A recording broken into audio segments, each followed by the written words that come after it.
I'm here with Public Policy and Community Service Professor Peter Redvers-Lee. Thanks for coming in today. Oh, it's a pleasure to be here. Thank you. So you came from Emory, or came to Emory rather, from South Africa. Let's start there and talk about that. How did you end up in Emory?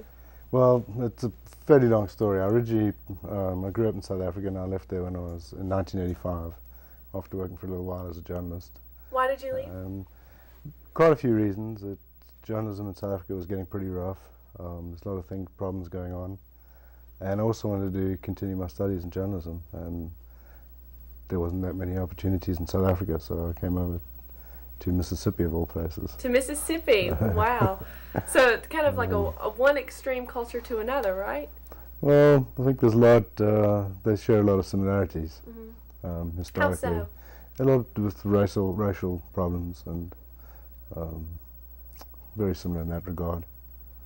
I'm sure. So what school did you go to in Mississippi? I went to University of Mississippi, Ole Miss, and I did a master's in journalism, and then I stayed there and worked there for quite a few years. Interesting. At the university. So when you left South Africa, like what was the political climate?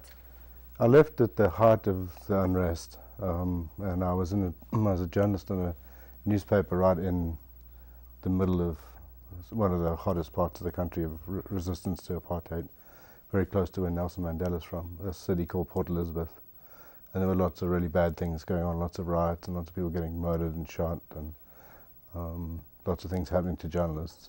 I'm sure that must have been very scary, but also very interesting. It was interesting, and looking back, it probably should have been more afraid than we were then, but when you're sort of in the middle of things, it was very exciting, and it was very troubling too.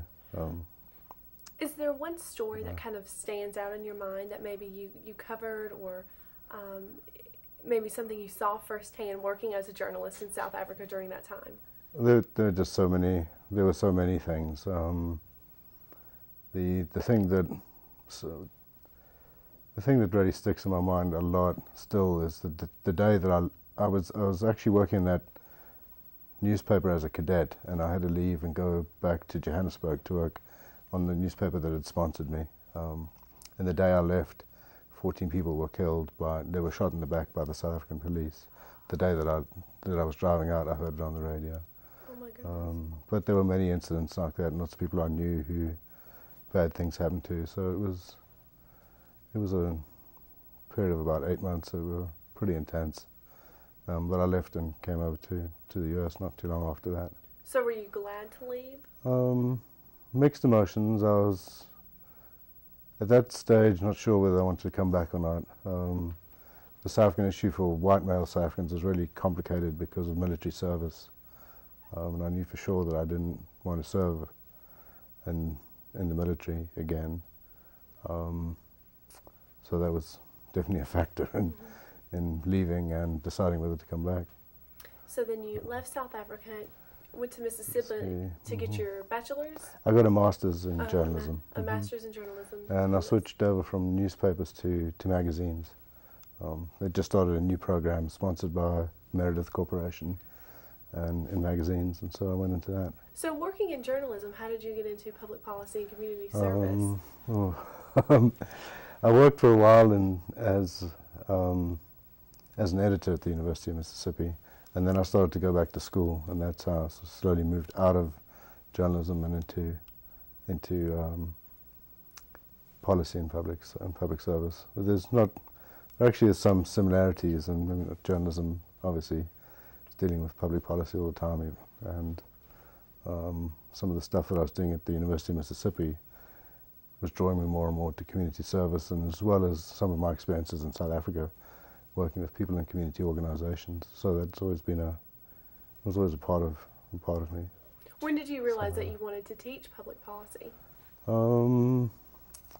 I went to Vanderbilt after Mississippi, and in that program I started to work a lot with professors from the World Bank who are dealing with international policy, and just moved from there, particularly working with poor populations and impoverished groups overseas, as well as in the Nashville area.